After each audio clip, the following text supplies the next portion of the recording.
Creative Magic Club.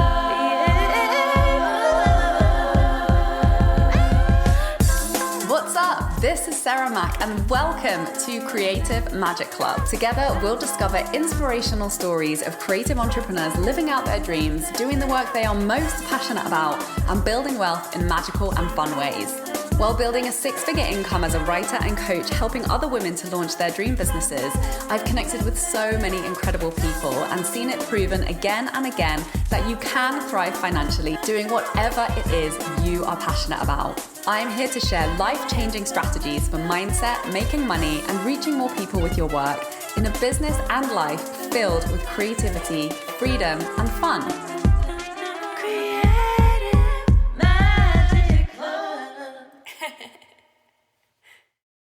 Hi everyone, welcome. I am so excited to introduce my special guest for today, Susi, who is an internationally established mindset and business mentor who founded the online brand Dream Life Deluxe in 2016.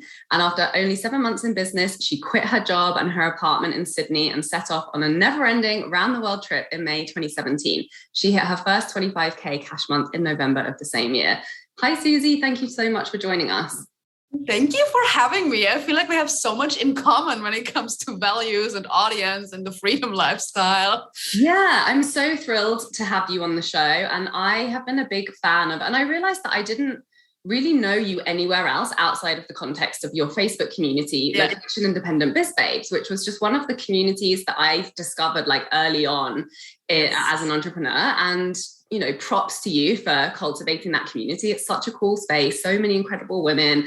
And, you know, obviously as a location independent person, I just instantly resonated with that and all of the conversations that happen in there. And I love the way you do business. I love your authenticity. I love how you just do things your own way. You're super creative, no bullshit, tell her how it is, total transparency, and, you know, super, super inspiring at the same time. So I would love to talk a little bit about that actually, but first of all, I feel like that was just the copy for my new website. You were like nailing what I stand for, nailing what I believe in, nailing what I do. You're welcome. So yeah, tell us a little bit of like how you got to, you know, where you are in business today. So I had a classic midlife crisis when I was 30. I was living in Germany actually back then, having the classic corporate career, working towards retirement. That's a bit too early in your 20s or 30s to just think of retirement. So I started with a sabbatical. I sold all my stuff in Germany, sold my car, sold my apartment, everything, took my savings and bought a one-way ticket to South Africa back then. And then traveled around the world for 1 year, basically without working online, just sharing a lot of accommodation against, you know, helping or volunteer work and those kind of things. And then in Australia, I got a job again because I was running out of money after doing all this traveling and spending. And it was pretty cool to live in Sydney. You can go to the beach. It was just a much more relaxed lifestyle, but it also did feel a little bit like a cage again, to be like, okay, now I'm in this job. Ugh. Now what? And I really felt like I wanted to have something I can take with me whenever I start again in a new country. So that's when it dawned on me pretty late, actually, that I probably should have my own thing and create my own business. So I was pretty good at coaching at that time already. I knew nothing about the online coaching world, though. I was a team leader in my job, and I was mentoring new employees on the job, and I was great at that. I just didn't like the job part or what I was teaching on. So I figured out what a life coaching business is, started my life coaching business online, called it Dream Life Deluxe. It was a dream life already, but it wasn't very deluxe yet at that time, but the name was actually a good choice. I grew into it. And then after a couple of months in business, I was like, okay, I'm going all in with this. I quit the job. I asked my boyfriend at that time if he also wants to quit his job and do this digital nomad thing together with me. And he said, oh, we can do that.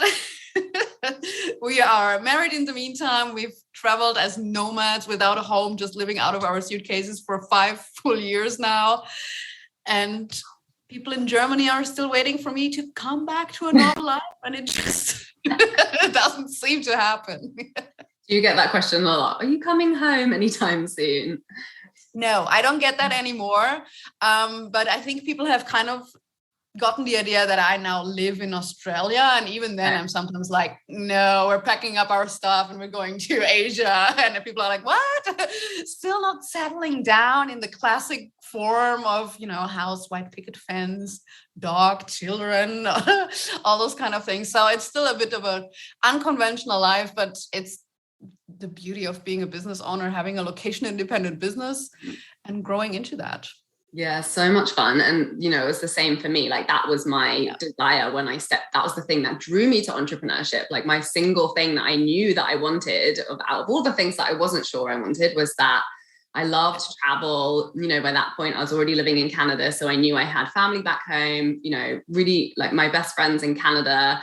And I'd, been traveling so much that had made so many amazing connections all over the world that I just wanted to always be in different places all the time. And I was like, this idea of being able to continue to work, be wherever you want to be, whenever you want to be, like that really was the dream for me. And it's so much fun to live in different countries and travel if that's the type of thing that you like. So, so I'm curious about this community, like location independent biz babes. Like that was obviously that happened. Like, did your business kind of come out of that community? Like, can you talk to me a little bit about like, that process of how you decided to create that community, how it became so successful and how that influenced your business? Before we get back to the episode, I have something exciting to tell you about. There were a couple of key things that changed everything in my life as an entrepreneur that allowed me to bring in 6 figures while working half as many hours and having more fun than ever before in my business. It was money mindset work around how I was doing business, combined with getting good at sharing strategic sales content online. I know you know that this is your year to start hitting your 10K month income goal and living the life of creative freedom and fulfillment you have been dreaming about. You're ready to be consistently attracting total dream soulmate clients through the creative content you're sharing on social media, and you want to be reaching more people, charging higher rates, and working much less. So I'm very excited to invite you to join me in Freedom Club, my mastermind, where you'll receive tailored high-level support to master the skills that will create your dream life and 6-figure dream business starting now.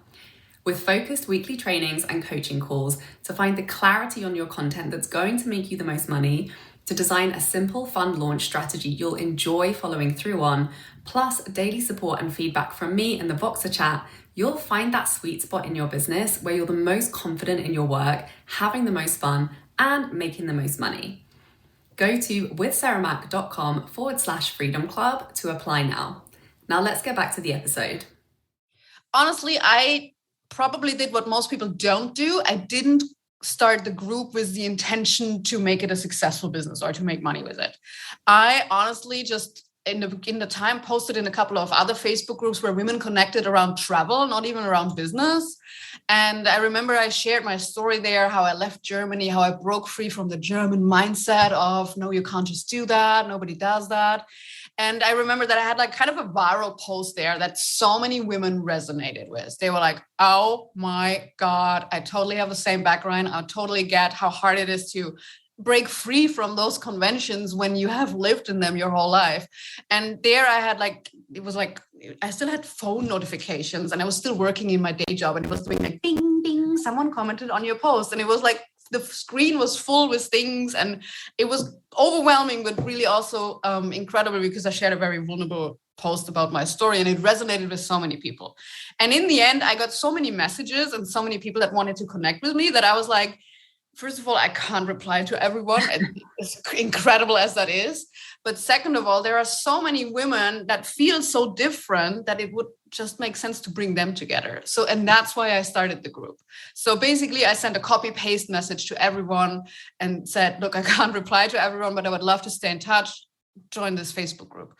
And that's how it went to, 300 women like on the first day. So I never started, like from zero. It was kind of, the community was there. I didn't even have anything to sell yet at that point. I was just creating content, sharing my story, sharing the struggles and how I'm in the process of overcoming them. And that really resonated with a lot of people that have this, freedom urge. Not everybody wants to completely be homeless and be a full-time digital nomad, but I think many women resonated with feeling like they're different and feeling very misunderstood by their environment for that.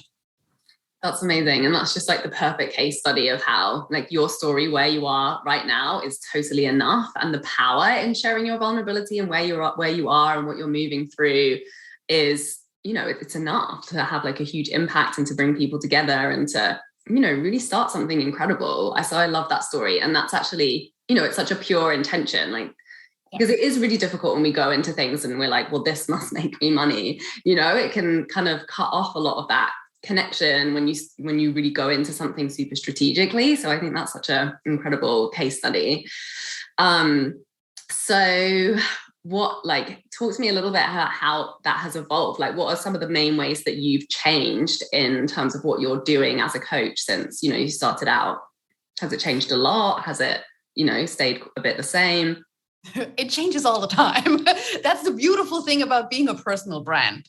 So if you don't create a business around, you know, one specific solution to one specific problem, but a little bit more around your personality, your journey, all the things that you're learning, it gets to grow with you. My business is 6 years old now. And at the beginning, it was a classic life coaching business for people who want more freedom. But then relatively quickly, people were asking me, how did you grow this Facebook community? How do you find your clients on Instagram and Facebook without even having a website? And so I started talking more and more about that. And then I had a personal journey into mindset work. I wasn't using mindset work. I knew nothing about mindset work. So I started to learn journaling and abundance mindset and changing my money mindset and all those things. And then people were like, can we see your journaling? And I'm like, you want to see my journaling? Really? But then I started sharing more of my journaling and created journaling courses for entrepreneurial mindset. And then when my business grew, I started talking more as well about how you grow your business, how I grew my business. I've always struggled with, you know, the very classic business advice where you follow a very masculine program that tells you, say this, do this, have this one solution to one problem, niche down, do all the things. And I always was felt always like a bit of a rebel when it comes to those things. And was just like, watch me, I'm going to do it differently. And I always just did. So I do remember I had a business coach once and I was like, I love alpacas, in case that's a fun fact you don't know about me yet. I feel like that's very known, but I love alpacas. So I once had the idea to call a course The Abundant Alpaca. And my business coach was like, yeah, but it makes no sense. You have to have in the title what the course is about. Otherwise it's not going to sell. And I'm like, you know, it's boring. And I like the Abundant Alpaca. So the Abundant Alpaca became about breaking free from the expectations of marketing on how you should be doing things in your business. And it was a course about being yourself and breaking the rules and just believing in yourself instead of listening to what all the consultants and coaches tell you what you should be doing. And it became a best-selling program. It's still very popular today because it's about really understanding how to take mentoring, but also to not just hang on a mentor and say, okay, please tell me how I should run my business. Please tell me how I should scale my business. And it's the hard part and the fun part to figure out how you want to scale your business, how you want to do things when things become bigger, and to trust that and go with it. Yeah, I love that as an example. And I was just thinking about that when you mentioned it, and just thinking about it now, it's like, yeah, you know, obviously it helps if, you know, it can help if you clearly communicate what it is that you're selling. But if you think it's fucking boring and you don't like saying it and you don't like talking about it in that way, that's going to kill your sales more than like having like an accurate title, right? So that's just a perfect example of how if you connect to it, if it lights you up, it has inspired you, like that is going to make you reach more people with it and create more sales with it than trying to force yourself to do something in a way that doesn't feel right for you. It was also a hook, you know, people were like, Abundant Alpaca, what the heck is this course about? And then you go to the sales page and of course you get a little bit more information, why and how and what the heck. But it was something that just stood out. Because, you know, all the same courses have all the same titles. And it was just something where people were like, oh, this is different. I am different. I like it. What is it? Right. And you've made a name for that. Like you've incorporated that into your brand in a really big way. And that really resonates with people because it's like an icon and it's, you know, it's a language that lights you up and represents something for you, that represents something to your people. And I think that just goes to show that like creativity is literally, it's unlimited. In business, you can be as creative as you like. And I think, especially for creative, more like rebel type people who really resonate with not doing things the way that we're told to do it. Like we're just programmed. As soon as someone tells you have to do something a certain way, everything is just like, no, cannot compute, will shut down before I will do it that way that you've just told me I have to do it. So that's such an awesome example of that. What do you wish more people knew? Like, in, the people that you're talking to day to day, people in your community, your clients, like what is like the biggest message on your heart that if more people knew this, they would be able to experience more freedom and success in their business and life? I feel like mindset is a very, very overused word these days. I feel like everybody's like, you have to work on your mindset. You have to work on your mindset. And we kind of shut down because we have been bombarded with this message. And I sometimes feel like it's not really clear what that actually means. I do still believe that's the key. I'm a big strategy fan. I learn strategies and then I make them my own. And it's important that you know how to run a business. But in the end, all my up levels were from really changing my mindset, as boring as that sounds. So I'm always looking for ways how to make that more interesting and more tangible and more specific, because, changing your mindset is just such a big, cloudy word where everybody's like, I know, but I don't know really. Like, what am I doing to change my mindset?